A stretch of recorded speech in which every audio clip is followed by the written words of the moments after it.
T cell count is the strength of your immune system. It is the number of white blood cells, which are the body's way of fighting infection. And it's the number of those that are in our body. Viral load is the amount of virus that's in our body per milliliter of blood. So viral load, we want to go down, and CD4 count or T cell helper count, we want to go up. Viral load is measured usually about every 3 months, along with CD4 counts.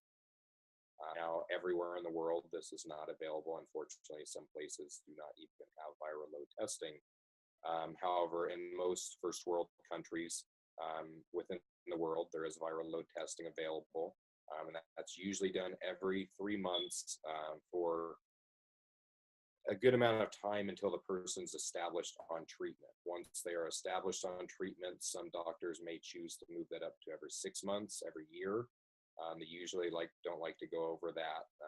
And it's a good idea to get it checked on a regular basis, in my opinion, just because I feel that they're good numbers to know.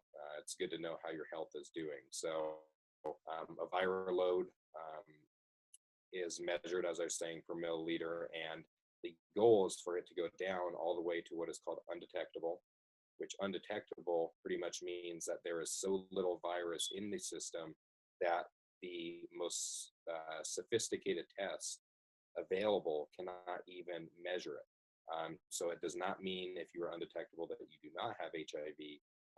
However, it does mean that the virus is somewhat dormant in your system. If you stop taking medication, obviously that would change. So that's why it's important to adhere to medication. And studies have shown that someone with an undetectable viral load has a longer lifespan. Obviously, the virus is suppressed, so it does not advance as long as someone's adhering and they don't build a resistance or anything. And it also prevents transmission to either your negative partner or whatever partner you might be with. Recent studies have shown that undetectable equals uninfectious, that you cannot physically transmit HIV to somebody if you're undetectable. There's never been a case to date, and that's a big campaign that I'm a part of right now. It's good to be getting the information out there. The experts in the field have essentially said the risk is zero. So that's awesome news there. It's one more reason to adhere to treatment. Animal count, there is a percentage of white blood cells of absolute count, and then there's a percentage of white blood cells, and then there's also an absolute count. So, like I said, the higher those numbers are, the better. Every time I go to my doctor, I ask him exactly what my absolute count was. The doctors want you to be over 500.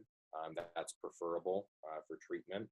And anything below 200 is considered an AIDS stage, that the virus has advanced to AIDS. Not to say those numbers can improve with adherence to treatment. I've known people that have had dozens of T cells, maybe 10, 15, and now they have more than me. So it's a matter of really medication works, and working with your doctor to figure out what's going to work for you in your particular situation. So that's the difference between white blood cells or T cells and the viral load.